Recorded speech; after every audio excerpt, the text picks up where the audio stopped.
Hey guys, it's your girl Kizzy Rock, and yes, Kizzy Rock is my birth given name. Happy Wednesday, guys. Want to say hey to all my subscribers, new as well as season. I got a word for you. Tap in. Happy Wednesday, guys. So, guys, let's talk about some out of many ways in which we can grow more spiritually.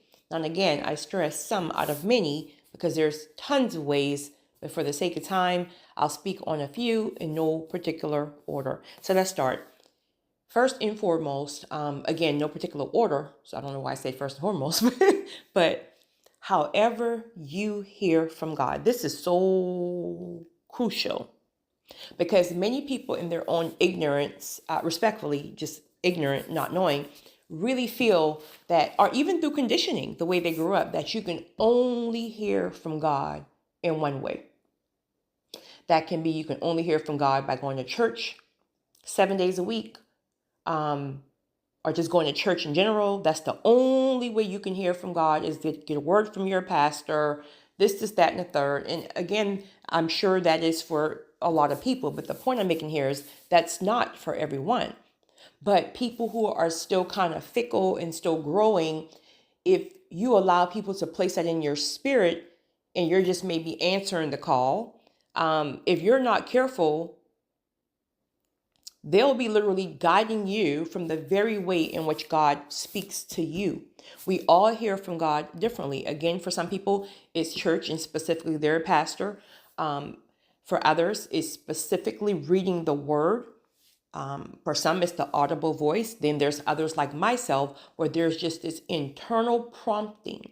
There's this spiritual nudge that you can't even describe in words. I mean, it's peace, obviously, but there's an internal prompting, right? So however you hear from God, you must lock on to that, because sometimes when you're just answering the call and you're a little confused about things, it's almost like you want to go and you want to ask people, like, what do you think about this? And I feel God says this. And then if they're wise, they wouldn't just shut it down. But some people will say, no, that's not God. God can only talk to you when you read the word. At this point, you may not even understand the word. Like, seriously, it took me a long time. I mean, it's still like, hit and miss, but it took me a long time to really, really have some kind of understanding of the Bible. So that's the whole point. We all are differently, and God deals with us accordingly. That's why it's called a personal walk. So once you discover how you hear from God, right? Many times it's just going to be like that seed planted in the beginning. That once you feel that peace and you know that you know that you know that you know, you can't shake that thing, lock on to that, right? Just lock on to that. And as time starts to go on and God starts to evolve you through time and experiences and things like that, then other things will start to come together. For example, right? He may start to, once you now understand the word, now, okay, now you have that feeling that you used to have. Now let's take it and apply it to the word, right? I'm gonna tie it all in together. You're gonna get confirmation from the word.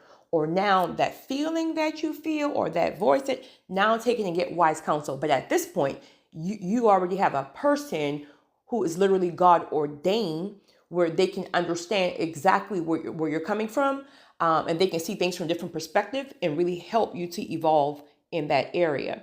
So at the end of the day, you didn't remove that seed, right? You held on to it, but then as you grow over time, he takes it and he'll expand it, and then he'll start tying different things in where it now becomes what you've grown. So the way you hear from him grows, et cetera, and you evolve even more and even more, and so on. You keep growing. We're going to keep growing, like seriously, and keep being exposed to different things in order to learn. That's the only way we're going to learn. That's the only way we're going to learn. But we have to be humble enough to know, like, okay, if something is not, I feel like it's God, but something is a little bit off, we're going to have to be humble and wait and don't move on that thing, because familiar spirits are real. And sometimes you don't really learn certain things until you get higher and higher, because the higher and higher you go, there's more demonic forces, there's more spirits that, honey, it's a whole zoo. It's a whole zoo, right? Right? It's a whole zoo. So just lock on to how you hear from God. And then as you continue to grow over time, he will evolve you and he will tie it all in together where it makes sense. Next, isolation, isolation, isolation, isolation, isolation. This is where you would develop that personal one-on-one relationship with God. This is where God will teach you to hear from him directly, where you don't feel like you have to go to and stalk your pastor down 50,000 times per day. And this man or woman got a whole family, this, that, and the third, right? He will teach you. And not only that, he will teach you and show you so much. He will love on you so properly, right? So, and through isolation, again, he will start to reveal to you, give you lots of insights, wisdom, discernment, things like that. This is why also a lot of the times when God is ready to take you higher, he will relocate you or pull you apart, right? In order to isolate you so you can build that personal relationship with God. Listen, you got people who go to church 37 times per week and don't even know God.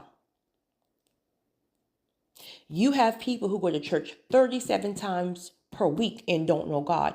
You got people who God comes out of their mouths, everything is God, and they don't know God. And then you can have somebody who's covered in tattoos, and the same individual who quote unquote claim to know God and don't know God, they're judging the person with tattoos, and the person with tattoos got a personal relationship with God. This is why a lot of things are getting shooken up right now when it comes down to churches. It's a personal relationship with God, rather than going to church 37 times per week just to gossip, just out of tradition, I guess, because you were raised that way, just to leave out of church 5 minutes later, you're right back evil. It's a personal heart posture, pure spirit, moving accordingly and being used the way he chooses to use you. Next, God ordained people. When God sends God ordained people to us, it's important for us to humble ourselves and learn and ask questions and watch and take notes, things like that. A lot of people are going to miss this too for different reasons, from experiences they had in life. For example, you have some men who will not even respect what a woman has to say, because it could be cultural or it could just be just the way they were raised. Even though we know God uses and can use and will use anybody, right? It's still that mindset that it's nothing you can say that's gonna, sir, you're gonna miss your whole blessing with that mindset. Or it can be a woman who, let's just say she's been in a very abusive relationship, or her voice was never heard in that relationship or marriage. And now she's really tapped in and she's going to this particular church that was God ordained for her, but she didn't want to listen to anything that the pastor have to say because she's having flashbacks of that abusive marriage or being shut down. And anytime that the pastor tried to give her wise counsel, she see it as he's shutting her down because her husband shut her down, right? So all these different things can truly affect us and how God will give us people to glean from and truly help us. And the thing about it is, these are going to be people who've climbed some levels. Like, you can look at their life. You can see the fruit on their life. You can see how God is using them and blessing them. And then yet you want to challenge these people. It doesn't make any sense. Well, I guess it does make sense because it feels like judgment at first. It can feel like judgment. But then again, like I said, you must humble yourself, because what I've discovered, took me one time to learn, honey. I'm a quick learner, right? These people are not going to stick around for your foolishness. Not when they're there to help you. First of all, they're already busy. Their life is already heavy, but they're trying to assist you because they know at some point they needed to be assisted. And here you are fighting against them. You're causing confusion and stress in their lives. They're not going to stick around for long. Instead, what they'll do is they'll go and help someone else who's humble enough and who's teachable. So the people that God places in your life, who are in the same path, on the same path as you, or are you're trying to climb to the level where they are, you must humble yourself, be teachable, and stop fighting against everything that God is using these people to assist you in. It doesn't mean that they're perfect, but they put some work in. Their lifestyle shows. So it's just common sense. You're trying to get there. We're trying to get there. So obviously they have the formula. Next, you must be fluid and strategic. God is very, very, very strategic. And there's a number of reasons on why. But you must be fluid, and you can't just be locked on to one thing. And God wants to, how can I give an example of that? I don't know. God told you 5 years ago He wanted you to move to Florida because you would meet a mate there, and maybe you would discover some kind of ministry there. Okay, you're in Florida now. It's 5 years. You haven't met that mate nor the ministry. And now God is coming back and say, hey, I need you to, I want you to relocate to Ohio. But you know that you heard God said Florida. So you're so locked on that. Nothing can change that because He said Florida.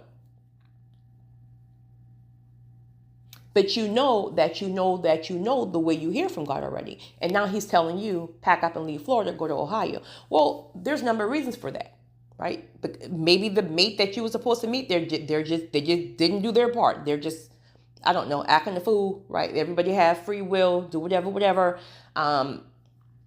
Maybe the ministry, God sees something within that ministry that in the next year is going to take some kind of big fall. Who knows? But now He sees a better opportunity, a bigger one that's going to be better than the one in Florida. And now He's calling you to Ohio, but you refuse to go because you're locked in on what He said 5 years ago. You have to be fluid.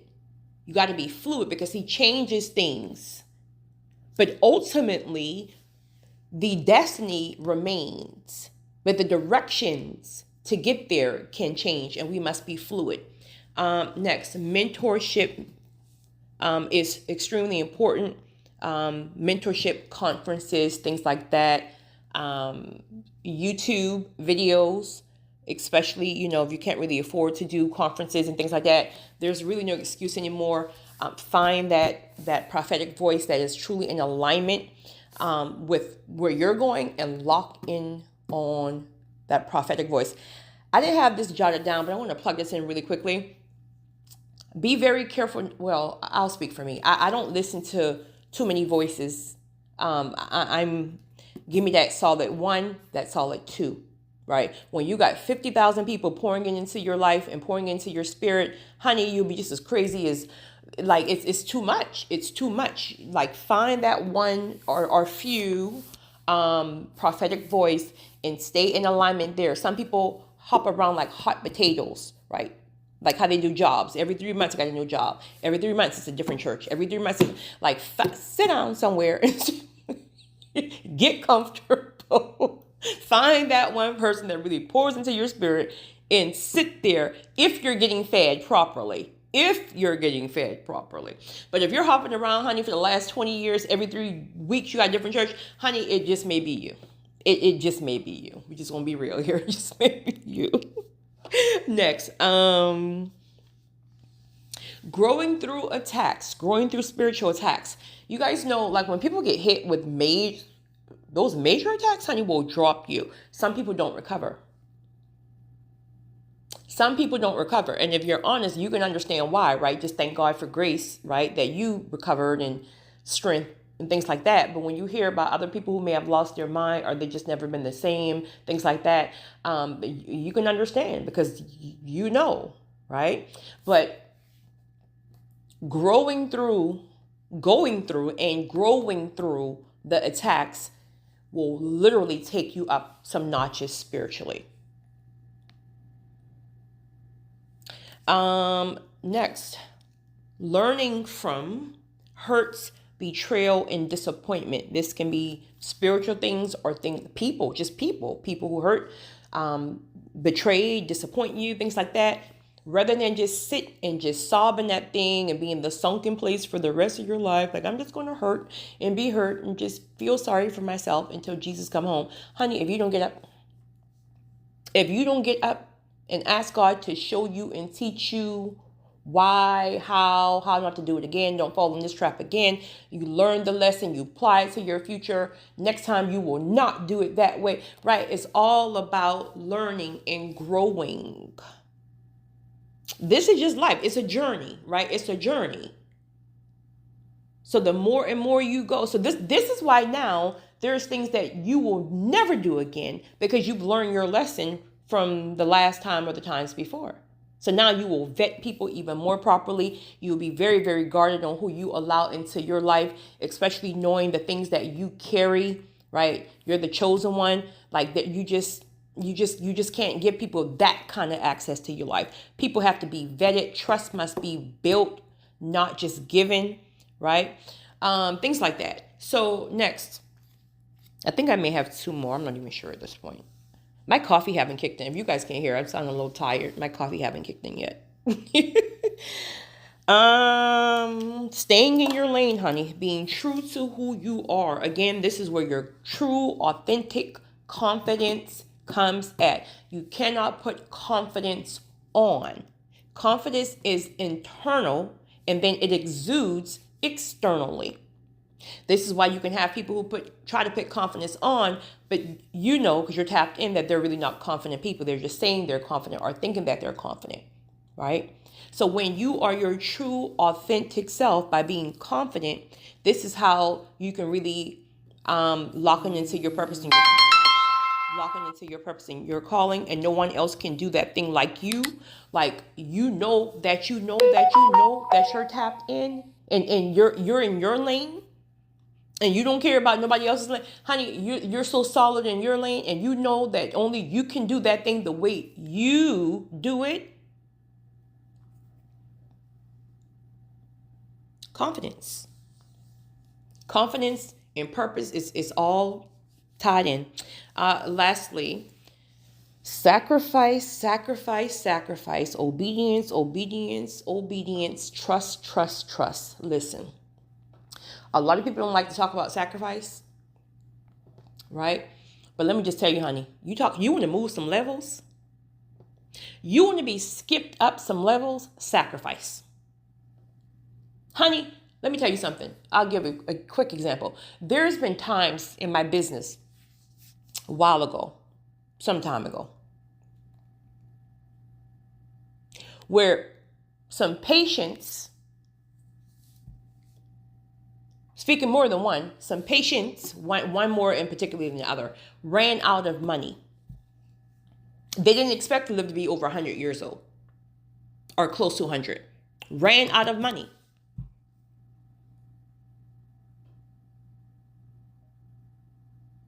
Still went to work. Shut my house up so I didn't have to pay any of my staff, right? Sacrifice. I didn't know if I would ever even see the money. It's sacrifice. And through that mindset, through that pure spirit, that genuine heart just to serve, the minute those individuals I assisted with transitioning, after maybe a short period of a grief process, boom, major elevations, major contracts. Sacrifice. Honey, listen. People, not you guys, because you guys get it, but it's so frustrating when you have people who try to ask questions or you're trying to assist them, and it's like they want to fight you with everything. Like they're asking questions on how God moves in your life, or how could they get God to do this or this, that, and the third. And when you're really trying to help them to understand that it's really not rocket science, truly it's not. It's about, one, submitting your will to his will, meaning whatever dreams, desires you had for your life, there's nothing wrong with that, our own goals, dreams, and desires. But ultimately, it's going to be true surrender to his will, right? And maybe potentially it could already be tied in with what you're doing. Mine somehow is at times. Then getting in alignment through God transforming your mind, transforming your character to be able to be used in purpose and calling. Getting in alignment, it doesn't mean you're perfect, but learning, sacrifice, obedience, and trust. That's it. That is it. Sacrifice, obedience, and trust, and transformation. That's it. If God can trust you, see, God can't trust a lot of people, not on certain levels, right? Not the level we're trying to get to.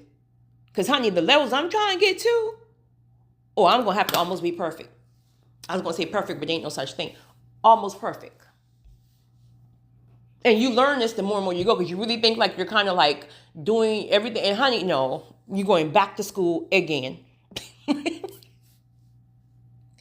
If God can trust us, and he starts off very small, he'll start off very small. That $1 that person accidentally gave you at the gas station, they gave you $1.02 extra. I don't care. You have to walk 1 mile. Go give it back. No, that was not my blessing. That was the enemy. Go give it back. That person register is going to be short. Go give it back and stop playing with me. It's small. He starts you off real small and he watches you. Then you'll get 1,000 more tests after that. He watches you. He watches you like a hawk. And he's going to always convict you to go back and do the right thing. Now, we got free will, right? Most people are just not going to go back and do it. Well, that's fine. That's why you keep recycling the same levels of poverty, pain, shame, and the whole 9 yards, because he will not elevate us until he can trust us. And then at some point, you pass some kind of test, right? Let it be through trust, the test of trust, sacrifice, obedience over emotions, things like that. And then he starts evolving you more and more and more and more. You don't go from 0 to 15. You go from like 0 to 1, 1 to 2. You might stay at 2 for a couple of years, 2 to 3, 3 to 4, 4 to 6. And at 6, you pass some kind of major test, right? Some kind of major sacrifice. Some kind of major obedience over emotions. You left that narcissist. You left this, that, and the third, right? Obedience over emotions. Now he can trust you to do what he requires you to do, regardless of what your emotions want. He can now trust you to be a manager because he knows you won't steal the money. Even if you're hungry, you're going to trust that he'll provide, but you won't steal the money. And sometimes he's going to push your back up against the wall and you're going to be hungry and he's going to watch you to see if you steal that money. If you pass your test, somebody's going to come and drop you off groceries the next day, unexpectedly. All this is a part of building you. And then all of a sudden you pass that major test. Now you go from level 6 to boom, 11, because you skipped levels, because it was a major sacrifice, a major test of obedience, a major test of trust. So it's really not rocket science. It's really not. But people want to do what they want to do and they don't want to listen. They don't want. So God allows us to sit right there in circle levels and stay stagnant and never go any higher until we humble ourselves. And we learn. We all have to go through it. It is what it is. It is what it is. And we're still going through it. But many of us right now, chosen ones, you guys already know what God has shown you, honey. Oh, it's about to be a major, major increase. You guys have a great one. It's your girl, Kizzy Ross.